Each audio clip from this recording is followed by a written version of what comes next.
Well, thank you very much, everybody, and I'm delighted to be hosting this group of really distinguished people and leaders. Few leaders can even compete with the people around this table. They're from Central Asia, and it's a magnificent part of the world. It's also a strong part. It's a tough part, and there's nobody tougher or smarter than the people we have gathered tonight. I'd like to thank Vice President J.D. Vance and Secretary Rubio, Secretary Bessent, Special Envoy Steve Witkoff, Ambassador Sergio Gore, going to India very shortly. Congratulations, Sergio. And Rick Grinnell, who's always done a fantastic job. Thank you, Rick, very much. And Senators Jim Risch and Steve Daines for being here. We have some other people coming in a little while. Very distinguished people. I've just completed a series of outstanding bilateral meetings with these leaders in the Oval Office to discuss our ties with this very important part of the universe. We're strengthening our economic partnerships, improving our security cooperation, and expanding our overall bonds. A tremendous amounts of trade was done just in the last little while. Lots of great products, military products and otherwise, are being bought from the United States. We make the best military equipment by far in the world, and they understood it, really have understood it for a while, ever since I've been in office, where we rebuilt completely our military. I want to thank all of the leaders for being here and for their dedication to a strong relationship with the USA. The nations of Central Asia, known as the C5, sit at the historical and geographic crossroads of the world. These nations were once home to the ancient Silk Road connecting east and west. Great history, tremendous, beautiful history.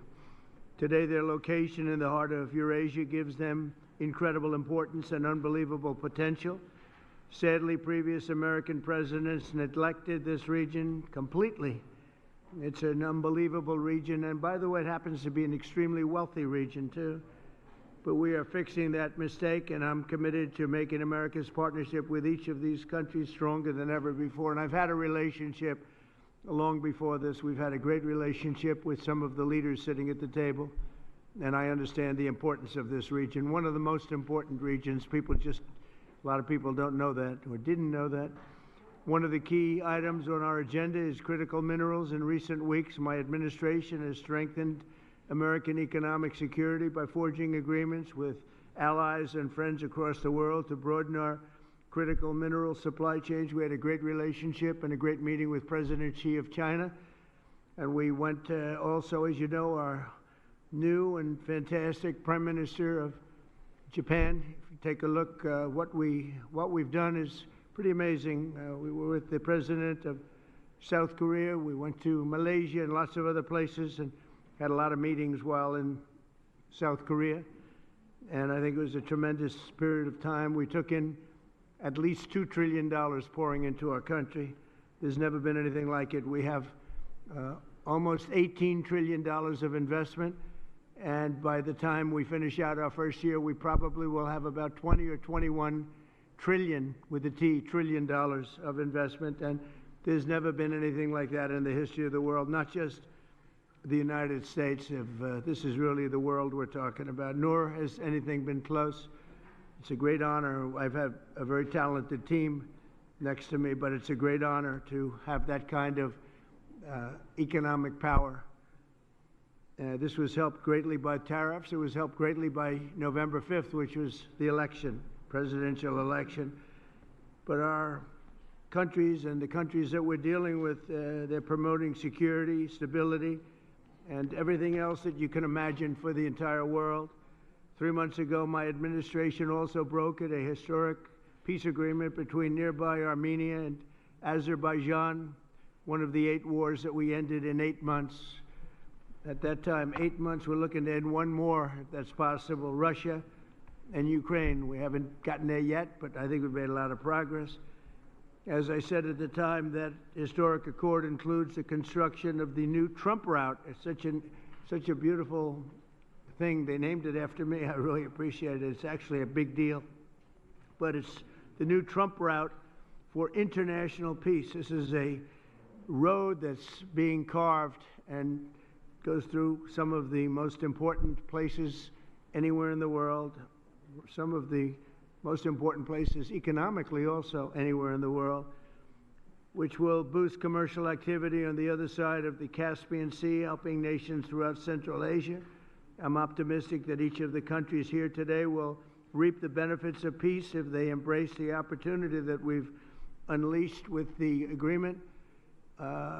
Some of the countries we're talking about and some of the countries represented here are going to be joining the Abraham Accords, and that those announcements will be made over the next little while. The Abraham Accords are very sought after right now. We're going to be announcing some very important countries that are joining, and for Jared and for Steve Witkoff, we appreciate the great job you've done this evening. I'm also delighted to report that Kazakhstan has officially agreed, and that's official now, as of about 15 minutes ago. A tremendous country with a tremendous leader has officially joined the Abraham Accords. And I just want to thank you, Mr. President. It's a great honor. It's a tremendous honor to have you. Really great. Once again, I'm grateful that each of these respected leaders has made the trip to Washington, and I'm delighted to continue our conversation over dinner. We're going to have a little working dinner, short one. They've been flying a long way. It's a long flight, but we're going to have a quick but very fruitful dinner. I want to thank the media. You've covered it very fairly, and it's really a great honor to be with these incredible leaders. These are highly respected people, and there's no games. They don't play games, I want to tell you that. So maybe I'd like to ask you, Mr. President, to say a few words if you'd like, and we can go through the list of the 5, and then we'll have a little dinner, please. Mr. President, first of all, I would like to express my sincere gratitude to you for convening this truly historic meeting at the White House. And under your steadfast leadership, this summit marks the beginning of a new era of interaction between the United States and Central Asia. Precisely 1 year ago, you achieved a landslide victory in historic election which was absolutely clean and fair. And once again, my congratulations. Thank you. And my strong belief that, Mr. President, you are the great leader, statesman, sent by heaven to bring common sense and traditions that we all share and value back into the United States policy, either domestic or foreign. Therefore, millions of people in so many countries are so grateful to you. And I'm convinced that your wise and bold policy needs to be strongly supported worldwide. Thank you. Under your presidency, America is ushering in a new golden age. I commend your far-sighted vision of making America great again. This inspires me to pursue target-oriented strategy towards building just and strong Kazakhstan on the basis of my concept, law and order. As President of Peace, you, Mr. Trump, brought to an end 8 wars just within 8 months. Thus, you have evidently reinforced America, its role as a pillar of international stability. Mr. President, I highly appreciate your unwavering support to advancing Kazakh-American multifaceted cooperation. As early as in your first term in the White House, our relations have been legally fixed as enhanced strategic partnership. The United States is the largest investor with over $100 billion in our economy as its perpetuum mobile. Our trade turnover has doubled in recent years and is approaching $5 billion.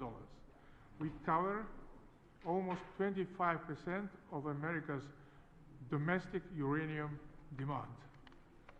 Kazakhstan has become a home country for 600 American companies. So I think that it's a very good figure, and during my visit alone, our businesses are concluding deals worth over $17 billion, paving the way for even greater B2B partnership. So my political will to seize all those unique opportunities, and this will is firm, is irreversible, and I will keep all important issues under my personal attention. I have no doubts that we have very bright future as it comes to our bilateral cooperation. Thank you, Mr. Thank you, Mr. President. Great job, too. Thank you very much. Please.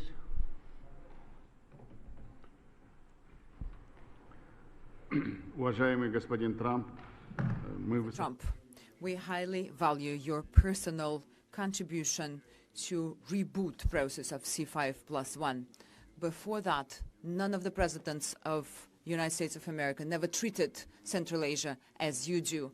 Me personally and all my colleagues are grateful to you. We felt your close attention, your attitude, and it means a lot for us. Thank you very much for that.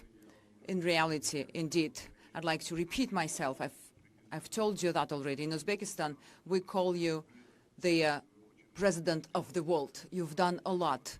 You were able to stop 8 wars, and I'm convinced that the war between Russia and Ukraine can be only stopped by you, and we are very much hopeful for that.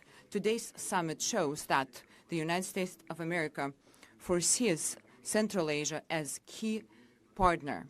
Together, we develop future which is based on trust and pursuance to creation.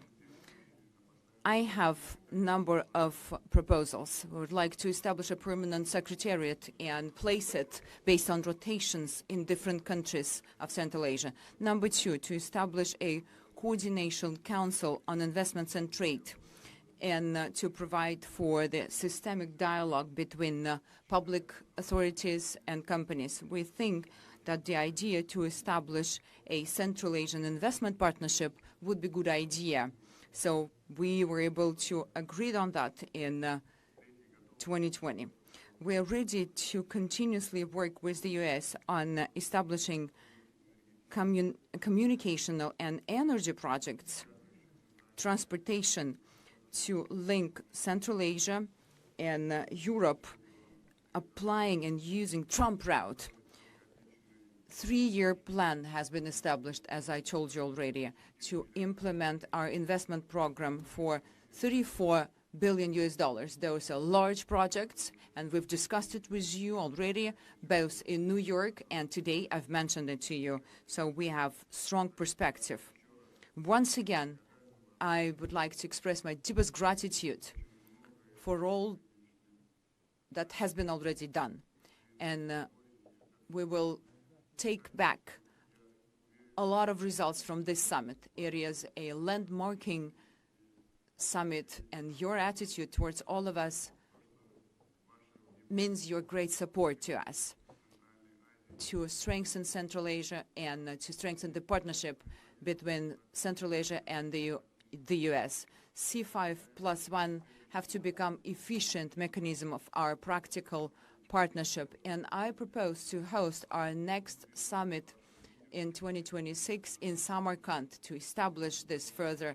I'm pretty sure that, I'm convinced, Mr. Trump, that under your leadership it will be a strong partnership. Thank you very much for your attention, and we will be well prepared for the summit in Samarkand. Yeah, thank you, Mr. President. Please. محترم جناب پرزیدنت، تشکر زیاد برای دعوت جهتی اشتراک در همایش امروزه سطح عالی جشنی در قالب Осијај Маркази и Олоти Мутајде Америки. Шумо дар таъмини сулҳу шумо дар минтақаҳои гуногуни даргири ҷаҳон нақши назаррас доред. Ин фаъолияти сулҳофарини шумо шоистаи таҳсин мебошад. Шуморо ба ин муносибат are worthy of praise, and I extend my heartfelt congratulations to you, Mr. President. And today our collaboration, our wide-ranging bilateral cooperation covers different areas: trade, economy, security. As it comes to our security cooperation, we particularly have an excellent cooperation on counterterrorism, fighting extremism and the drug trafficking. Mr. President, over 70 companies with American investment are operating in Tajikistan today, and 93% of my country is mountainous, and we have an abundance of natural resources, particularly water, hydropower, critical minerals and rare earth materials. Tajikistan is a home for 13,000 glaciers, and approximately 60% of Central Asian water resources originate in Tajikistan, and our country is rich in strategically important minerals, including rare earth minerals and critical materials. Tajikistan is a member of both the European Union's Critical Raw Materials Club and the United States Mineral Security Partnership Instrument. And according to the United States Geological Survey, our country ranks the second in the world in terms of antimony production, and is currently the largest producer of metallic antimony, which is the United States so deeply interested in, and we have a brilliant cooperation on this. And last year, to rebuild the alliance. This is because they'll be even in for a substantial country expanded the Abraham Accords, and one of the reasons is we are right now in negotiations or talks with many countries that really wanted to come in, but they couldn't because of the status of Iran. When Iran had a possibility of nuclear weapons, which they do not have now, when Iran was the bully of the Middle East, let's call it the bully of the Middle East, which it isn't anymore, they had a hard time